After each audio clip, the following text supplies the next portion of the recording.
When we hear, we either accept or reject, or we translate what we hear according to our knowledge, our background, or we compare what is being said to what is already known, or we oppose one idea by another.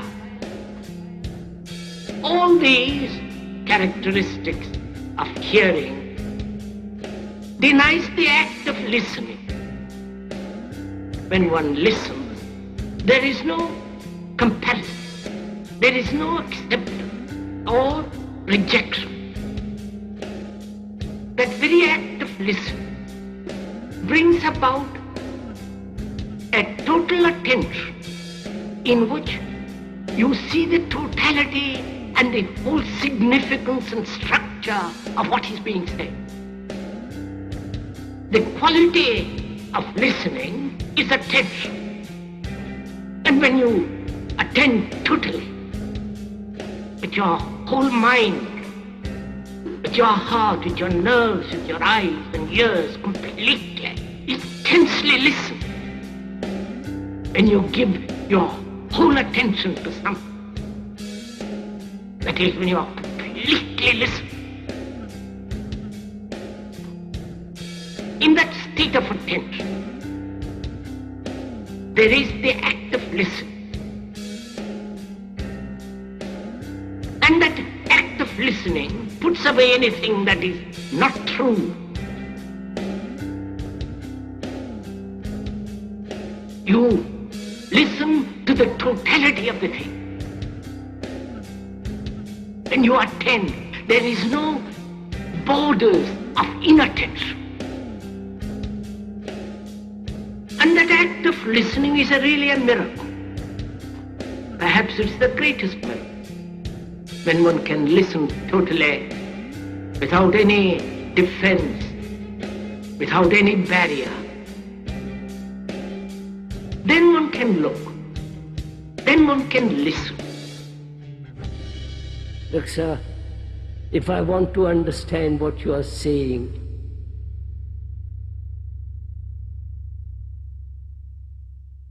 I must listen to you. I must listen to you with affection, with care, with attention. Because I want to find out what you're saying. But if I say, yes, I agree with you, I've heard this before, or you're saying something new which is impossible, you're not listening.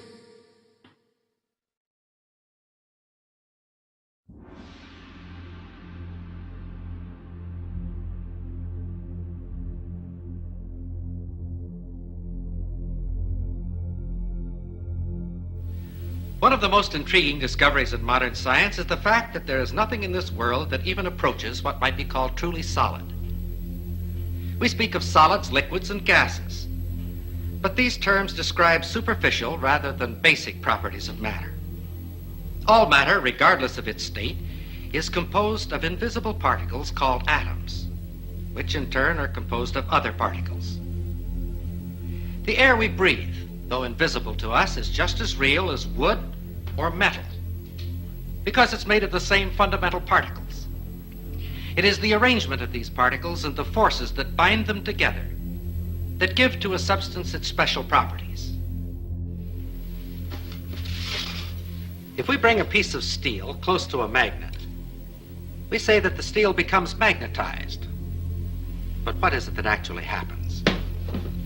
If we place the steel inside a coil of wire connected to a high-gain amplifier, and then bring the magnet close to the bar of steel, we can hear something that suggests movement inside the steel. Listen.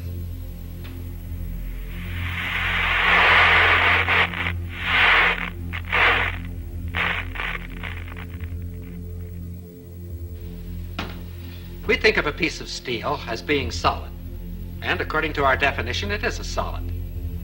But the popular concept of what makes a solid is certainly a false one. This piece of steel and any so-called solid substance on this earth is almost entirely empty space. If we could eliminate the empty space in this piece of steel, all that would remain would be a tiny bit of matter so small as to be invisible even with a high-power microscope.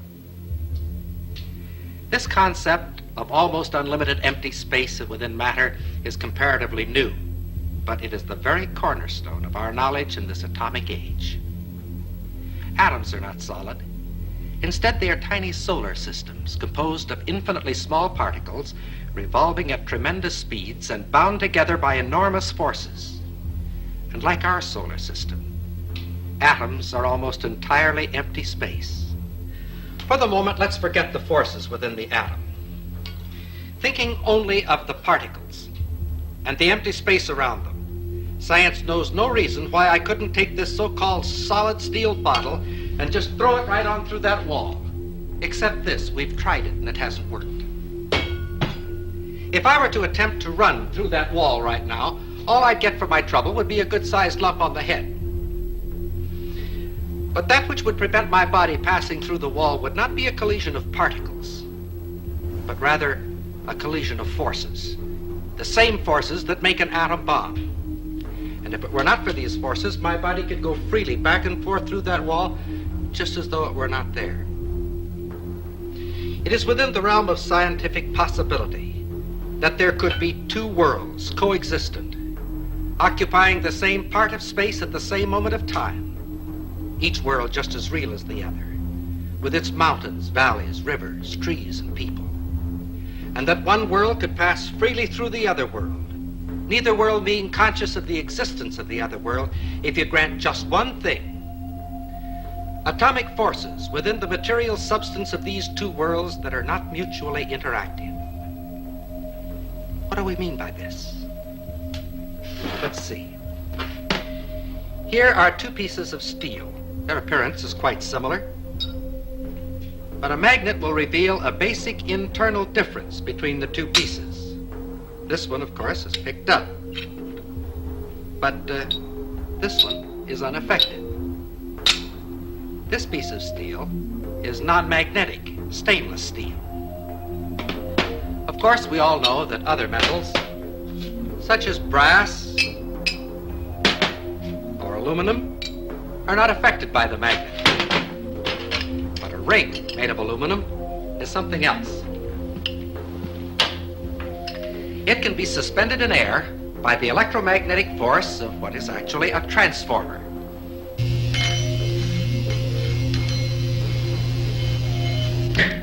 The ring being in effect a one-turn shorted secondary.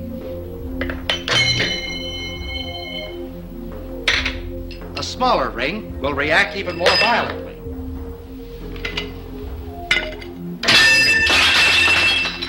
Here is another ring. This one made of a material we say is non-conductive. And it is completely unaffected. Here is another example. Several thousand watts of power were involved in that spark. If we replace the spark gap with a copper coil, the same power now flows through the coil. It's invisible, has no effect on many substances, but it can generate a lot of heat. Wood, paper, things that we think of as being quite inflammable are not affected at all. However, a piece of steel wool bursts into flame instantly.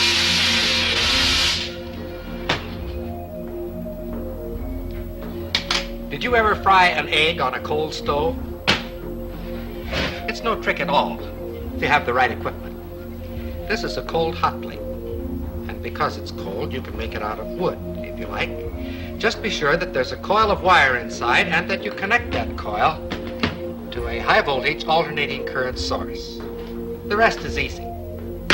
As long as we're being different, we'll use motor oil instead of Crisco.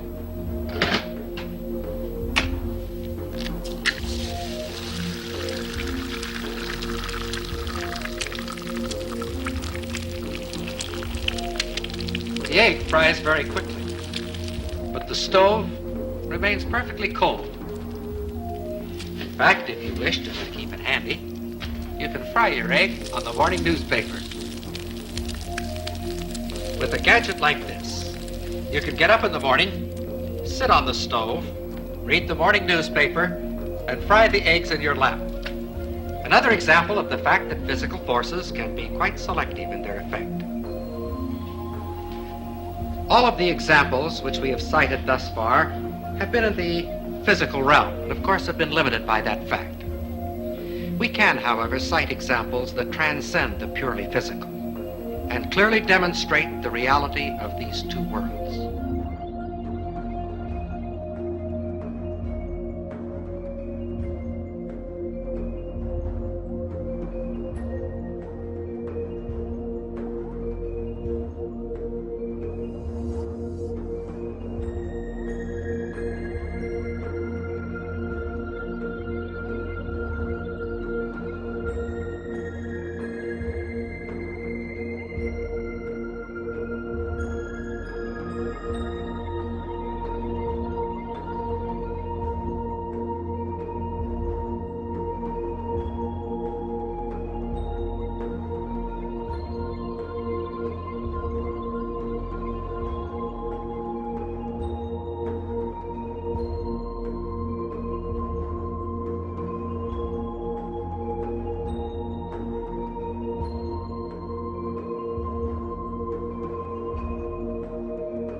The quantum unit, if you like, the real basics of the universe, quantum physics thinks are a quark. Okay? Right. A quark, a single unit, a single nothing. A quark is made up of two units which vibrate. Yes. Okay, think of our light and our sound that we were talking about earlier on. Okay? Got Because they vibrate, they are pure energy, pure frequency. Right. But they give the impression of being matter by creating the vibration which creates a physical response. As you know, Mother Nature uses all kinds of mathematical languages. That when we go to understand physical phenomena, we generally find that there's some sort of mathematical underpinning to whatever the phenomena is. You know, like the Fibonacci sequence? That's like that series you find in nature? Like the face of a sunflower? Wherever the spirals. You see this math everywhere. Encoded data. How did we end up in a universe like that? Why should the world behave according to mathematical laws? And it turns out, in fact, all of our senses appear to rely on sort of Fourier transforms, that they all seem to use the same mathematics. So again, here's evidence that the brain uses the same mathematics to decipher the sensory world as are involved in the making of a hologram, which is, as I say, not proof, but compelling evidence that something is going on there. It is not only that it becomes easier to describe with mathematics. As you go deeper and deeper into reality, mathematics becomes the only way to describe reality.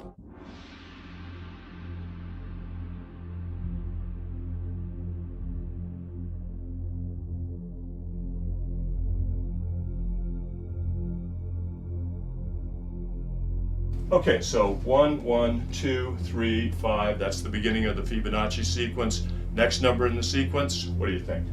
How about 8? The number after that, 13. The number after that, 21.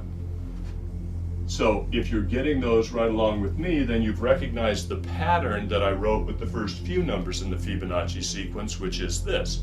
It starts with a 1, the next number is a 1, then after that, to get the next number, you'll always add the two numbers that came before that. So 1 and 1 is 2, 1 and 2 is 3, 2 and 3 is 5, 3 and 5 is 8, so on and so forth. So that's recognizing the pattern that exists in the Fibonacci sequence. So it turns out that this sequence of numbers has all kinds of applications. It describes all kinds of things in the world that we see around us. There's a conspiracy to hide this information that DNA is a Fibonacci, is an exemplification of this number called, or entity ratio sequence called the golden ratio, the ratio that proves the existence of intelligent design, or the reality of intelligent design of the cosmos. I mean, if you go to the golden ratio site for Wikipedia too on the same theme. They don't mention any of this stuff in nature that we're going to talk about here, that we talked about on the show 2 days ago, and that we're talking about here. They talk about how it's found in architecture and math and all this kind of stuff. They don't discuss it how it's found in the measurements of the human arm. Why not? It's just, I mean, well, I think I'm making, that's the point here. I think that just made sense to me, thinking this through as I say it to you. It has to be a conspiracy. How could all this be overlooked, and how could Wikipedia leave it out? It can't be. There has to be somehow that big money has pushed their influence somehow, and they've had a drive to keep this covered up or something. These can't all be coincidences, and since they're doing that with everything else, it has to be the case that there's some movement to keep this stifled. I mean, why isn't? And here's another piece to add to this. Why isn't this in our education system? We learn all this junk geometry, pea-brain stuff when you take geometry in high school, and they don't teach you about any of this, the golden ratio everywhere in nature. I went through elementary school, high school, college, undergrad degree in college, master's degree, and halfway through PhD, and never was any of this mentioned. And we know who controls the universities, the big money behind it, all the way up to the Illuminati Nephilim controllers. So this can't be. This is planned, okay? And you just wonder. It's got to. I mean, I'm almost concluding here in my mind this Davidson College site showing up #1 in Google all the time and the first page, and Wikipedia having these strange measurements which don't correlate with all kinds of these examples from academic sites I'm finding. I'm putting them all, pictures of the screenshots in the newsletter. It's got to be a conspiracy. I mean, we could keep going compiling the evidence; it would just all lead to it. So, and if we could keep compiling evidence of it being a conspiracy, I mean, everything points towards it. I'm just throwing ideas off the top of my head. These strange sites show up at the top. Wikipedia is wrong. It's covered up completely in the best-selling books about the golden ratio, which come from wealthy university professors. It's the universities and the government-controlled education system absolutely covers it up. You see how, I mean, everything's falling in the same direction. So when everything, all these conclusions point to the same direction, that it's covered up and hidden.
mean, this is pretty powerful stuff that we're going over. I mean, there's no anthropologist or biologist on the planet who can explain this one.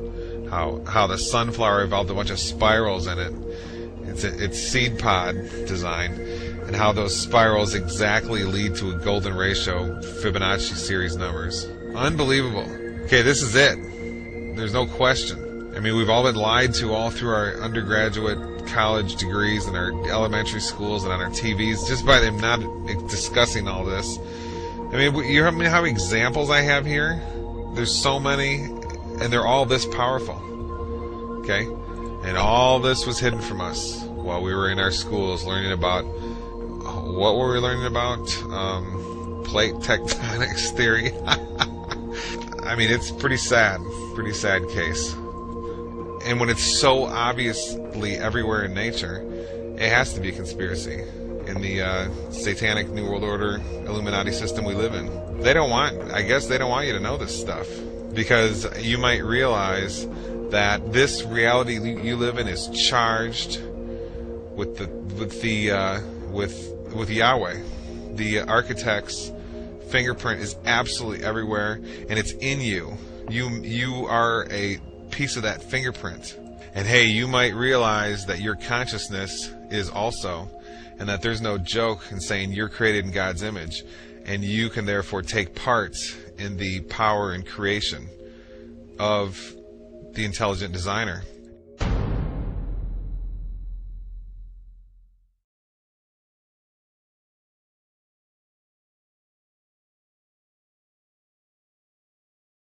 The placebo effect is the extraordinary phenomena of people getting better even when they've only had a dummy treatment or a sham treatment. So that can mean a sugar pill, but it can also mean sham ultrasound, where somebody just holds the machine up to your body but doesn't really switch it on, or even a fake operation, where somebody makes the incision and then pretends to do the operation but doesn't actually do anything. And the fascinating and amazing thing is, it turns out that when people get these fake sham treatments, they often get better. What's interesting about the placebo effect is it shows the amazing power of the mind over the body. When it comes to the origin of life, there are only two possibilities: creation or spontaneous generation. There is no third way. Spontaneous generation was disproved 100 years ago, but that leads us to only one other conclusion, that of supernatural creation. We cannot accept that on philosophical grounds, therefore we choose to believe the impossible, that life arose spontaneously by chance. End quote. See what he's saying there is that science has to be conducted in a naturalistic vacuum. On philosophical grounds, we can't follow the evidence wherever it leads if it leads us outside the natural realm, to a metaphysical realm, to a supernatural realm. We have to stay within this naturalistic, materialistic box. This in 1954, and the idea here is that science will ultimately answer all of these questions. But the last thing that we want to do is jump into some kind of philosophical or theological explanation. It's interesting that 30 years later, in 1984, the late George Wald again gave us another quote. This was called Life and Mind in the Universe, and he actually was speaking at the Quantum Biology Symposium. And here's what he said 30 years after the quote I just read you. "It has occurred to me lately, I must confess, with some shock at first to my scientific sensibilities, that both questions, meaning the origin of consciousness in humans and of life from non-living matter, might be brought into some degree of congruence. This is with the assumption that mind, rather than emerging as a late outgrowth in the evolution of life, has existed always as the matrix, the source and condition of physical reality. The stuff of which physical reality is composed is mind stuff. It is mind that has composed a physical universe that breeds life and so eventually evolves creatures that know and create science, art, and technology-making animals. In them, the universe begins to know itself." This again was 1984 by the late George Wald, an agnostic and materialist naturalist. But do you see where he's going there? He brings in a notion of mind. He says, as I studied these 30 years, these 3 decades since his previous statement, How does matter become mind? It doesn't. Mind must bring forth matter. You see, matter has never brought forth consciousness or rationality or mind. Information. See, now we know with the simple cell, so-called, or DNA, that this is information code. Information theory would say that this type of code, this type of ordered sequence, this type of information can only be a product of mind, of intelligence. There is no other alternative. So what is George Wald saying here, even though it shocks his scientific sensibilities? It's that in all areas of study, mind must bring forth information, matter, etc. Matter never brings forth mind. Think about that. The evidence to me that just cries out that there's a God is the study of DNA. DNA is a very powerful, massive information storage system. In fact, DNA that makes up our genes actually is like books of information that's read by a language system. It's absolutely phenomenal. And scientists know today that languages, a code, only come from an intelligence, and information only comes from information. Nobody's ever seen matter by itself give rise to a code. Nobody's ever seen matter by itself give rise to information. And as you look at DNA, it actually cries out, in the beginning, God created the universe. We all begin as a single cell the size of a period at the end of a sentence. How does that cell know how to build a body with 100 trillion cells in it, thousands of different kinds, and each one of them is so complex, nanochemical machinery beyond our comprehension how it works, and encoded is the instruction manual. It's the manufacturer's manual how to build and operate every part of this incredible body made up of 100 trillion cells. Furthermore, DNA is a three-dimensional molecule that is self-replicating. Each molecule is able to make an identical copy quickly and efficiently. The Lord has even programmed DNA to detect and correct replication errors. These sophisticated capabilities far exceed man's means. God has created the DNA molecule in such a way that it is self-correcting. There are special proteins called enzymes that go up and down the DNA molecule looking for and making repairs on a minute-by-minute, second-by-second basis.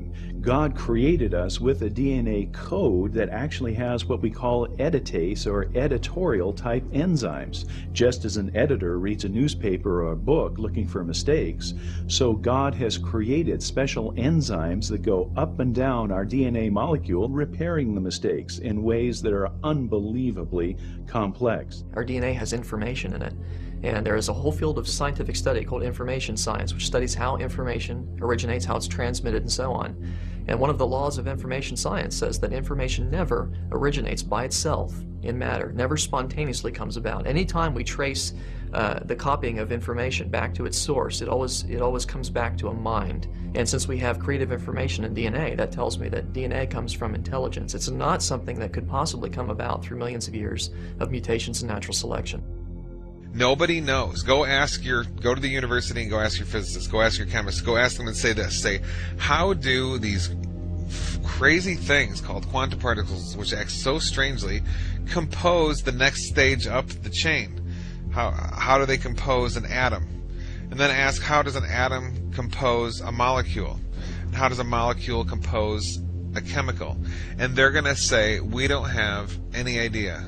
Now they'll probably get out their tinker toys and draw you or sculpt you a picture of an atom and say, this is how the atom is structured and it gives rise to the molecule, and some molecule in question. And you say, no, Professor, how does one compose the other? I didn't ask you to show me a representation that you think is true about the one, and then just, about the atom, and then just say, oh, it composes the next stage up, the molecule. I want you to say, Professor, I want you to show me how it works. Tell me what is involved. Guide me through the process. And that professor is going to say, we don't know how it works. We can't. So the point is here, I remember we studied this a lot when I was a graduate student in physics or philosophy. We talked about this a lot. There is no known relationship between quantum particles and then the things that they allegedly compose, whether it's molecules or chemicals or worlds or rocks or whatever. Now, there's a whole lot of people who are going to tell you that that's what happens, that the quantum particles compose physical reality. Now, I'm not so sure. This is the level of knowledge, okay, not of wishful thinking. Okay, the level of knowledge is when we have empirical data and philosophical reasoning that is that sophisticated, that powerful, that ironclad, that simple, that we can say, okay, it can't be any other way. So we have to say, this is an absolute truth. This has to be a truth of things, and this can't be an illusion. So we know something. I mean, what's more enjoyable than that? Well, I can think of a couple things that are more enjoyable, but that's pretty, for someone like me who's just obsessed with knowing how things are and knowing about myself and just knowing the way reality works, and I know a lot of the listeners of this show are the same way. Being able to exist at that level, that empirical and philosophical level, is really important to me, and it feels really, really good. Okay?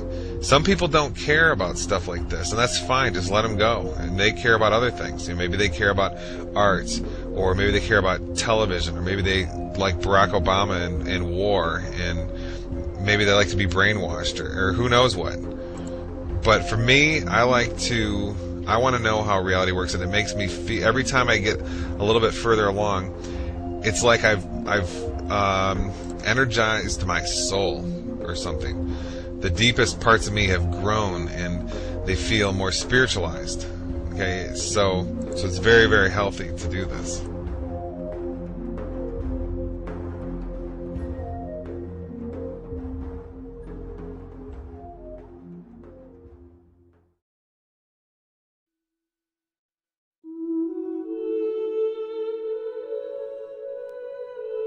And did you believe in God? Oh, yes. Do you now believe in God? Now? Difficult to answer. I know. I don't need to believe. I know.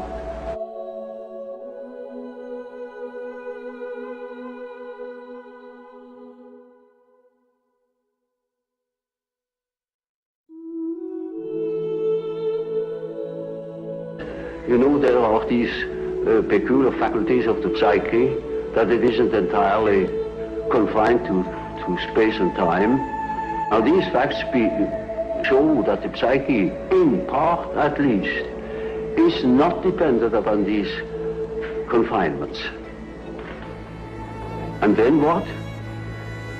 When the psyche is not under that obligation to live in time and space alone, and obviously it doesn't, and that means a practical continuation of life, of a sort of psychical existence beyond time and space.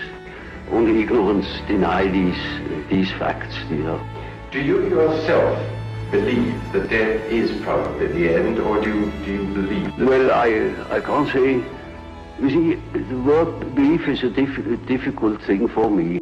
I don't believe. I must have a reason for a certain hypothesis.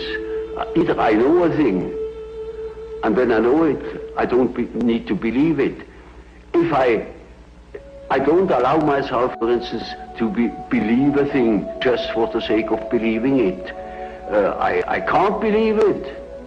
But when there are sufficient reasons for a certain hypothesis, I shall accept these reasons, naturally. Well, now, you told us that we should regard death as being a goal, yes, and that to shrink away from it is to evade life and yes, life purposes. yes. What advice would you give to people in their later life to enable them to do this, when most of them must in fact believe that death is the end of everything? When he is afraid, when he doesn't look forward, he looks back. He petrifies. He gets stiff and he dies before his time. But when he is living on, looking forward to the great adventure that is ahead, then he lives. And that is about what the unconscious is intending to do. Of course, it's quite obvious that we are all going to die, and this is the sad finale of everything. But nevertheless, there is something in us that doesn't believe it, apparently. But this is merely a fact, a psychological fact. Doesn't mean to me that it proves something. It is simply so. And I think if you think along the lines of nature, then you think properly.